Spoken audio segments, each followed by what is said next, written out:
वक्त है। अरबी मैं नहीं पढ़ रहा, तर्जुमा इसका पढ़ रहा हूँ।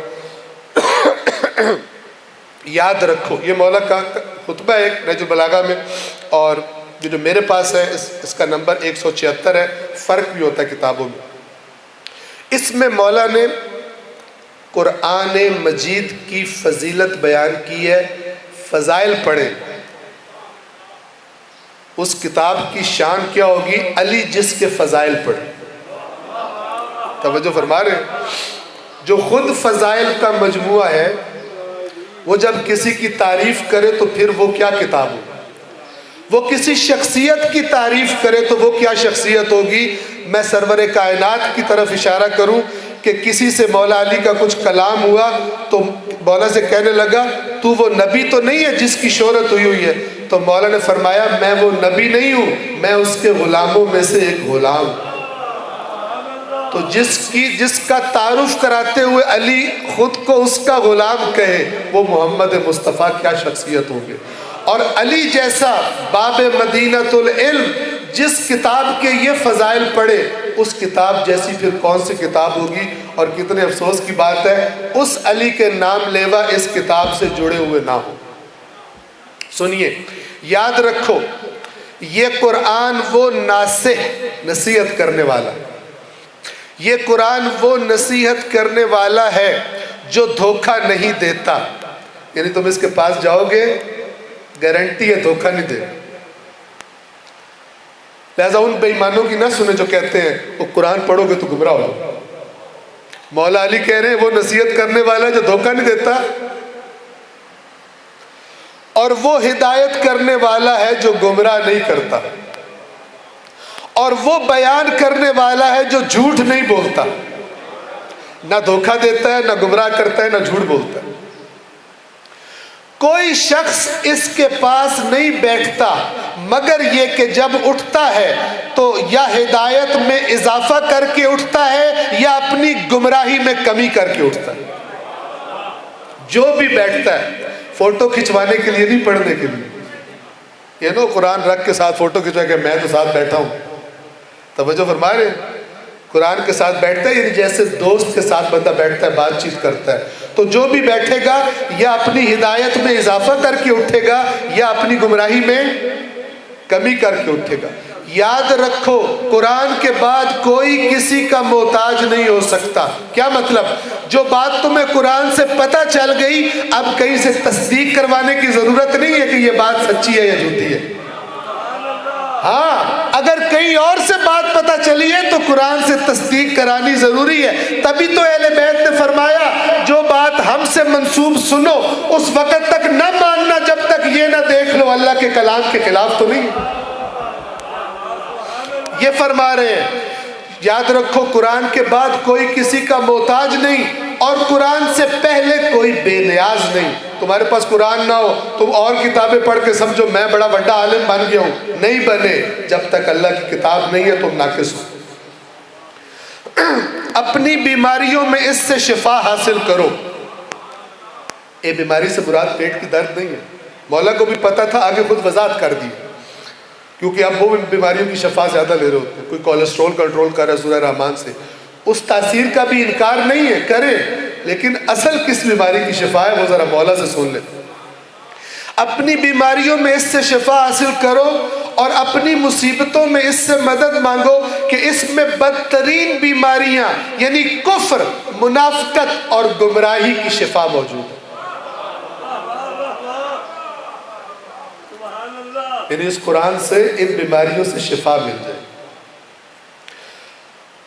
इसके जरिए अल्लाह से सवाल करो, यानी अल्लाह से कहो, या अल्लाह कुरान के सदक़े मुझे अता कर। ये मेरे लफ्ज़ नहीं है, मौला के लफ्ज़। इसके ज़रिए अल्लाह से सवाल करो और इसकी मोहब्बत के वसीले से अल्लाह की तरफ रुख करो और इसके ज़रिए मखलूक़ात से सवाल न करो। यानी कुरान ना बेचो मखलूक़ात से पैसे लेने के, बल्कि अगर कुरान का कुछ अजर लेना है तो फिर उससे लो जिसने कुरान भेजा है। इसलिए कि मालिक की तरफ मुतवज्जे होने का इस जैसा कोई वसीला नहीं है। मेरा जुमला नहीं है, उसका जुमला है जो खुद बेहतरीन वसीला है। फरमा रहे हैं मालिक यानी अल्लाह की तरफ मुतवज्जे होने का इस जैसा कोई वसीला नहीं है। और याद रखो कि कुरान ऐसा शफात करने वाला है जिसकी शफात कबूल होगी, और ऐसा शिकायत करने वाला है जिसकी शिकायत की भी तस्दीक की जाएगी। यानी कुरान अगर क़यामत के दिन कहेगा ना, ए भाई साहब मैनू पढ़ दे हान, या अल्लाह इनू अजर दो, अल्लाह तस्दीक फरमाएगा। और अगर कुरान कहेगा इसने कभी मुझे लिफ्ट नहीं कराई, वो भी तस्दीक की जाएगी। शिफात की भी तस्दीक और शिकायत की भी। अब हम देख लें कि हम कौन सी कैटेगरी में हैं। कुरान हमारी शिकायत करेगा या हमारी शिफात करेगा? जिसके लिए, सुने मौला क्या फरमा रहे, जिसके लिए कुरान रोज़े क़यामत सिफारिश कर दे उसके हक में उसकी शफात कबूल कर ली जाएगी, और जिसके ऐब को कुरान बयान कर दे उसका ऐब तस्दीक शुदा है। अल्लाह कहेगा बिल्कुल ठीक कह रहे, ये ऐसा ही था। क़यामत के दिन एक मुनादी पुकारेगा, गौर से सुने, खत्म होने वाला, ऐलान किया जाएगा, अनाउंसमेंट की जाएगी। हजरात एक जरूरी ऐलान सुन लें, तमाम अहले महशर तवज्जो करो। क्या आवाज देगा? हर खेती करने वाला अपनी खेती और अपने अमल के अंजाम में मुब्तला है। यानी जो जो दुनिया में खेती लगाई थी अपने अमाल की, हर कोई फंसा पड़ा है, लेकिन जिसने को दुनिया में कुरान का बीज बोया था वो नहीं। जिन्होंने कुरान की खेती की थी वो नहीं परेशान, वो कामयाब है। बाकी हर कोई अपने अमल और खेती में मुब्तला है। मैं नहीं कह रहा, वो कह रहा है जो जमीन के रस्तों से आसमान के रास्ते ज्यादा जाते हैं। तवज्जो फरमा रहे हर खेती करने वाला अपनी खेती और अपने अमल के अंजाम में मुब्तला है, लेकिन जो कुरान का बीज बोने वाले थे वो कामयाब हैं। लिहाजा तुम लोग उन्हीं लोगों और कुरान की पैरवी करने वालों में शामिल हो जाओ, और कोई मन्ने ना मन्ने जो अली अली करते हैं उनको तो सबसे आगे होना चाहिए कुरान की पैरवी। इससे मालिक की बारगाह में रहनुमा बनाओ और इससे अपने नफ्स के बारे में नसीहत हासिल करो। तुम्हारा नफ्स तुम्हें वसवसा करता है ना, काम ये वाला कर लो, कुछ नहीं होता, कुरान से पूछो तू क्या कहता है, वो तुम्हें जो नसीहत करे अपने नफ्स को पीछे हटा दो, कुरान की नसीहत को आगे करो। ये फरमा रहे बोला, इससे अपने नफ्स के बारे में नसीहत हासिल करो और अपनी आरा को मुत्तहम करो। आरा राय की जमा है, अकायद नजरियात। क्या मतलब कि तुमने कुरान से बगैर ही पढ़े हुए जो नजरियात अकायद बना लिए हैं, सुन सुना के एक दफा अल्लाह की किताब के सामने रखो, और अगर देखो कि फर्क है तो फिर कुरान पर तोहमत न लगाना, वो तो हक है। जो तुमने सुन सुना के बनाया था उस पर तोहमत लगाओ कि उसमें तो शक हो सकता है, कुरान ला रैब फीह है। तुमने कोई बात सुनी हो जो कुरान से मैच ना कर रही हो तो तुम्हारा मैच गलत है।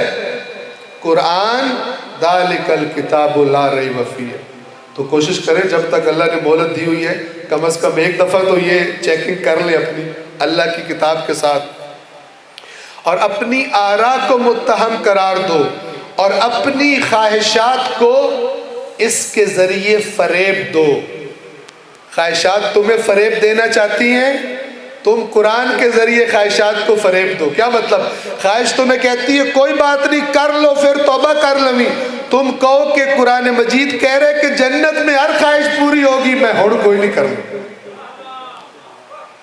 ख्वाहिश तुम्हें फ़रेब दे रही है, तुम अपनी ख्वाहिश को कैसे फ़रेब दो? ख्वाहिश को पूरी करूँगा, तेरी बात मानूंगा, लेकिन यहाँ आजमाइश का टाइम है, यहाँ अल्लाह ने इम्तिहान के लिए भेजा है। वो जगह जहाँ हर ख्वाहिश पूरी होनी है वो ये नहीं है, उसका नाम जन्नत है, और वहाँ मैं तब पहुँचूँगा जब यहाँ खुद को कंट्रोल में रखूँगा। लिहाजा ए मेरी ख्वाहिश, थोड़ा इंतज़ार कर, अभी तुझे पूरा नहीं करूँगा, हाँ जब जन्नत में चला गया तो तुझे पूरा कर लूँगा। ये तुम्हें फ़रेब देना चाहती है, तुम कुरान के ज़रिए अपनी ख्वाहिशात को फ़रेब दो। एक सलवात पढ़ दे मोहम्मद वाले।